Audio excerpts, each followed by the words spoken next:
Merkez Camimizde ana programımız var. Ama herkes kendi camisinde de program yapacak. Şimdi bu kitaplarımızı Diyanet İşleri Başkanlığımız hazırlamıştı. Bu seneki temamız biliyorsunuz Mevlid-i Nebi Gençlik programımız var. Onun için kitabımızın ana teması ve başlığı gençlikle ilgilidir. Ve gençlerimize yönelik olacak. Biz değerli arkadaşlar çocuklarımızı uyuşturucudan, kötü alışkanlıklardan kurtarmak için, dinimizi sevdirmek için, camiyi sevdirmek, Kur'an kursunu sevdirmek için gayret edeceğiz değerli arkadaşlar.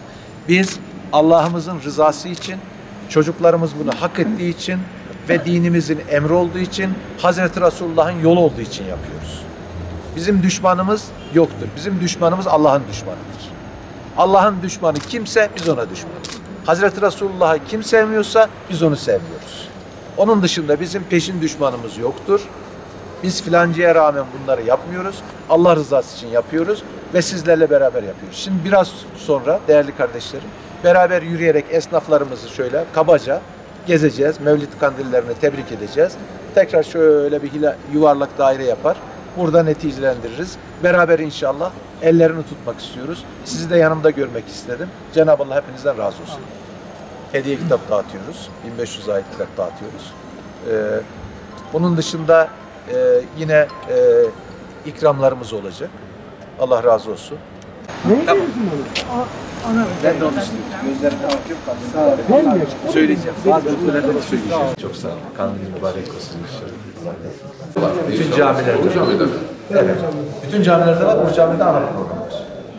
Allah razı olsun. Allah razı olsun. Ya biz bazen bu dibini ışıtmıyor. Biz çok gelemiyoruz. Bu sefer kandilinizi kutlayalım istedik.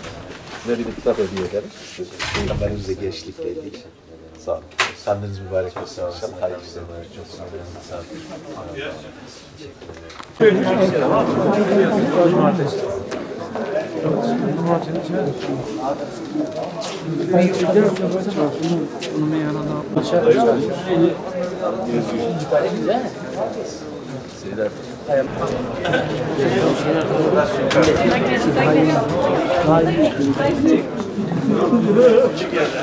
Biraz kalabalık.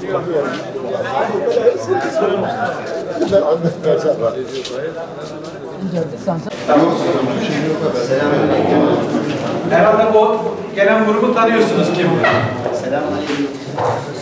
Bingöl müftülüğü. Kandiliniz mübarek olsun. Kandilinizi tebrik ediyoruz.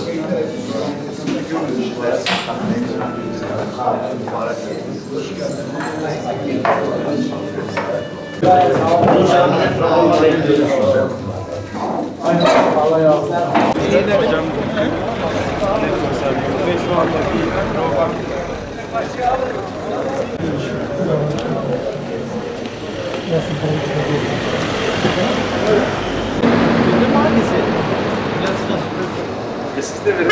Nasıl verir? Sen ver. Hayırlı kandiller. Ters tarafa dönüyor. Burnu Sultan'ın şeyini öğretmenim. Burnu Sultan'ın.